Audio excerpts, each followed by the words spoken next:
Have you ever stumbled upon a photo so puzzling that it stops you in your tracks? Well, brace yourself, because we're about to embark on a visual journey through history's most perplexing snapshots. These are not your average throwback Thursday posts. They're images that have left the sharpest minds scratching their heads. From eerie figures to unexplained phenomena, get ready to dive into the album of history's most enigmatic photographs that even scientists can't explain. Number 1. Goddard Squadron. Imagine you're thumbing through an old photo album, and you find a snapshot of friends, all smiles, gathered together. Normal, right? Now what if I told you someone in that photo wasn't supposed to be there? I'm not talking about your average party crasher. I mean someone who's no longer living. This isn't the setup for a ghost story. It actually happened. The year is 1919, and the men of Goddard Squadron, brave British airmen from World War I, posed for a group photo. They stood proudly, unaware that this picture would become an enduring enigma. In the back stands Freddie Jackson, a mechanic who, by all accounts, shouldn't be there. Why? Because Freddie had tragically passed away days before the photo was taken. The developers were the first to see it, a familiar face among the ranks, causing quite the stir within the squadron.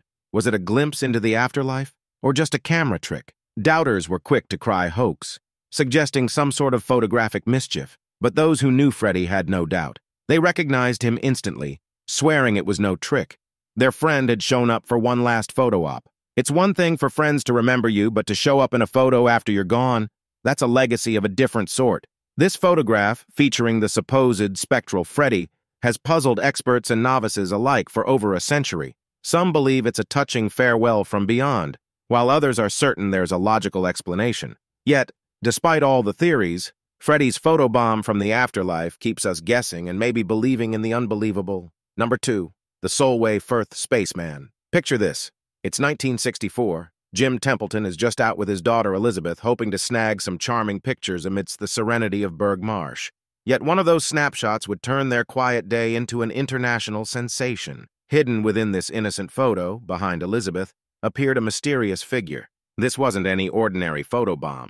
It sparked a global debate. Was it a spaceman, decked out in a suit that seemed to echo the heights of space fashion? Templeton swore they were alone that day, and the peculiar guest only showed up after the film was developed, leaving the developer just as stumped. This wasn't just a family photo anymore. It became the center of a UFO frenzy. Enthusiasts and the supernaturally curious offered theories from the far reaches of space to the depths of the spirit world. Templeton's mailbox overflowed with letters from all corners of the earth, some hinting at otherworldly visitors, others at a more mystical explanation. As if the story couldn't get any weirder, enter the Men in Black. No, not the movie. 2 real-life mysterious visitors, known only as Number 9 and Number 11. They were as enigmatic as the figure in the photo, probing about the marsh as if they expected to find a hidden spaceship parked there. Now, Dr. David Clark, a UFO researcher, isn't buying the spaceman story. He's got a more down-to-earth theory. Maybe it was just Mrs. Templeton walking into the frame, her blue dress appearing ghostly white due to the camera's tricks. Despite the logical explanations, the Soulway F Spaceman, as it came to be known, still hangs onto its mystery. It's a story that has us looking over our shoulders and wondering if we're really alone, not just at Berg Marsh, but in this vast cosmos. Number 3. The Black Knight Satellite. Imagine you're flipping through old photos and you stumble upon a grainy image of something. In orbit. It's not the moon, not a satellite we recognize today, but something that's had people scratching their heads for years. The enigmatic Black Knight Satellite. This object, shrouded in mystery, has been caught in snapshots circling our planet, leaving us with more questions than answers. Now, let's go back to where it all started. This isn't some modern internet myth. The story has roots. In the early days of radio, none other than Nikola Tesla himself picked up signals he believed were from space. Fast forward to 1928, a radio operator experienced strange echoes that some say were early whispers from this elusive satellite. Cut to 1954. A claim surfaces about the U.S. Air Force finding 2 satellites orbiting Earth. Mind you, this was before we had the tech to put one up there. Could it have been early evidence of the Black Knight? Or just a story to stir up the public? The plot thickens in the 50s and 60s. Britain's testing a rocket, coincidentally named Black Knight. But there's no link to our mystery object. In 1963, astronaut Gordon Cooper reportedly sees a UFO in orbit, but where's the solid proof? It's like a puzzle with half the pieces missing. Then there's Duncan Lunan in 1973, who tossed around the idea that those radio signals Tesla found could be from an ancient alien probe by the moon. He retracted his theory later, but the idea lingered, fueling the fire of ufologists and space watchers everywhere. Here's the thing. Despite all the theories and supposed sightings, the Black Knight satellite is still an enigma.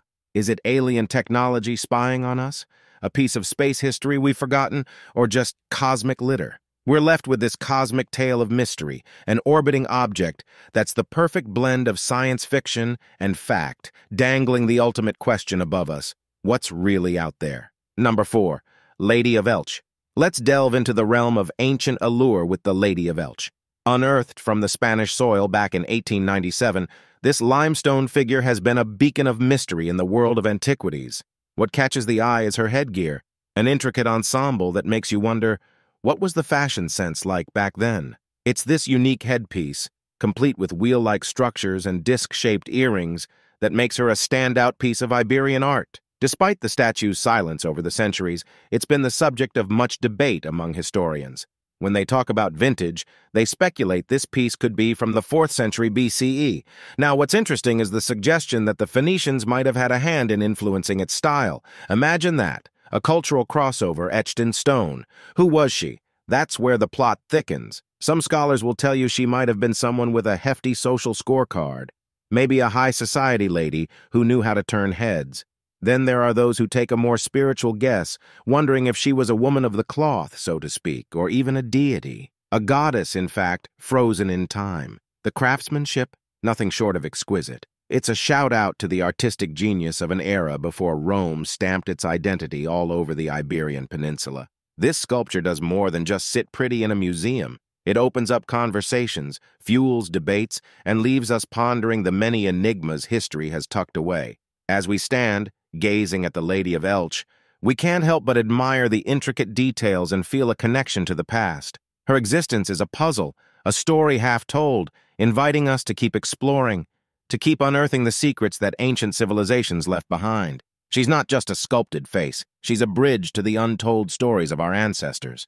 Now it's time for today's subscriber pick. When a photograph surfaced from the remote Kelsar village, the world was abuzz with wonder. The image, grainy and watermarked, showcased local villagers posing with beings that were undeniably not of our world.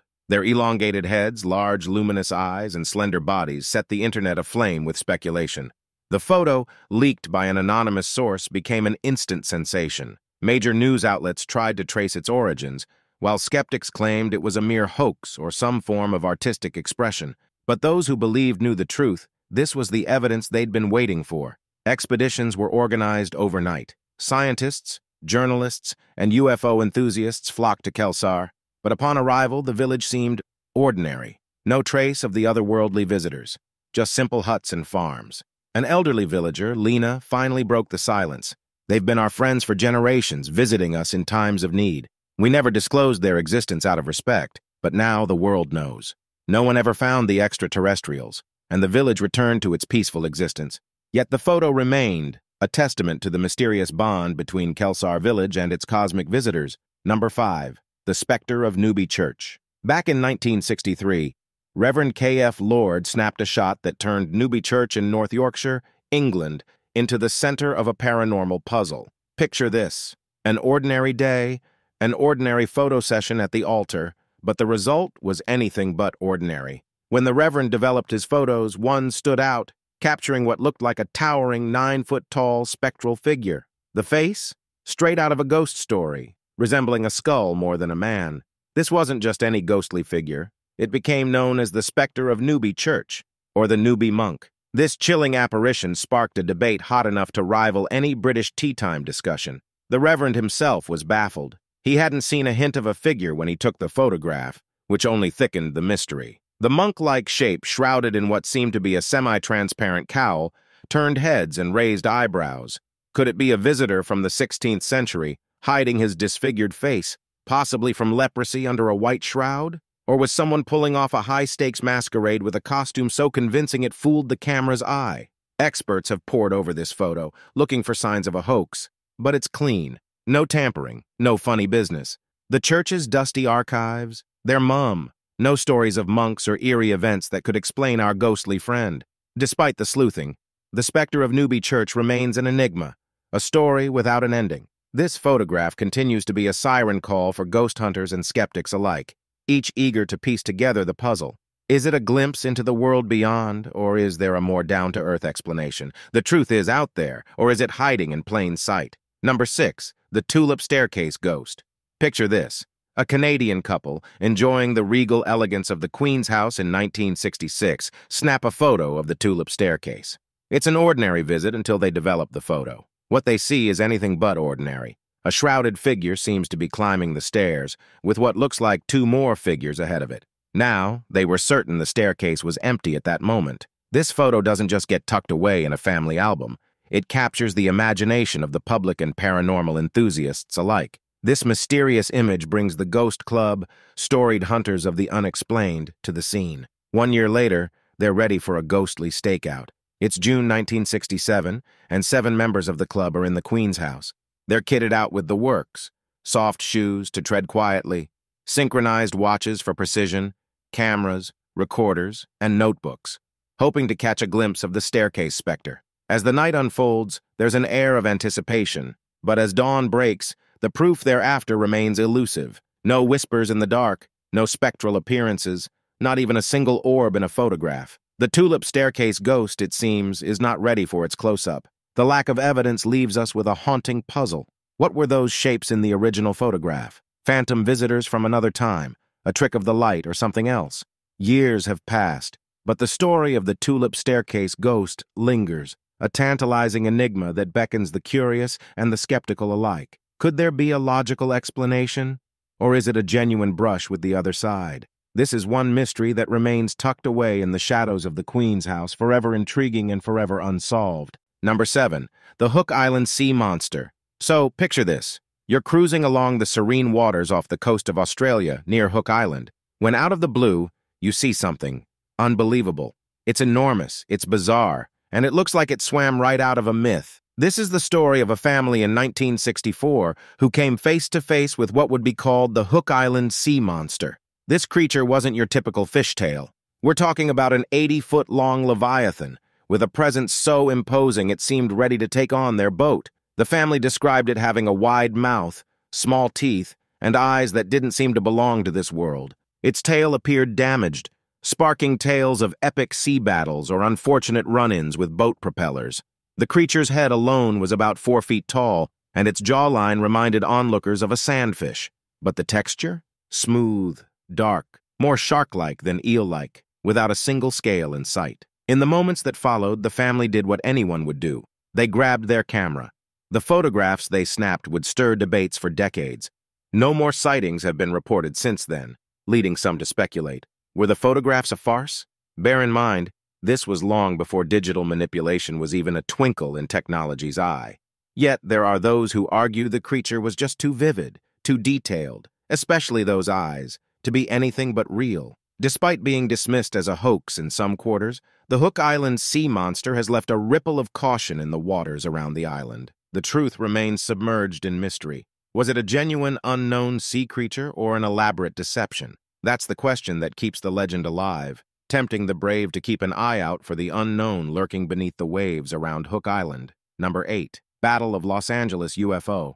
Imagine waking up in the dark, pre-dawn hours to the blare of air raid sirens. That was the reality for Los Angeles residents on February 25, 1942, when an unidentified object in the sky turned the city into a scene straight out of a science fiction novel. The event would later be known as the Battle of Los Angeles or the Great Los Angeles Air Raid. On that bewildering night, something triggered the alarms and plunged the city into darkness. The city's defenses sprang into action, with thousands of air raid wardens dashing to their posts. Above, the 37th Coast Artillery Brigade blasted the skies with a relentless hail of anti-aircraft fire. Amidst this chaos, a single massive glow, a pale orange orb, seemed to dance through the artillery bursts, unbothered by the commotion it caused. Those who saw it couldn't believe their eyes. What was this brazen visitor in their night sky? As the object slipped away into the cover of darkness, it left behind a trail of questions and front-page headlines. Speculation swirled. Was it an enemy aircraft, or something from beyond our world?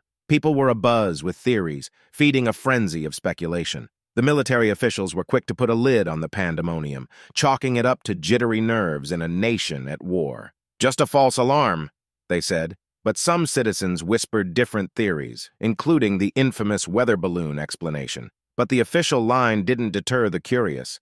The Battle of Los Angeles still captures the imagination of UFO enthusiasts and history buffs alike. Its unresolved nature, that lingering question of what if, keeps it alive in discussions and debates. It's a real-life cliffhanger from the past, one that has managed to hold its grip on the present, leaving us all wondering what really danced in the sky that night.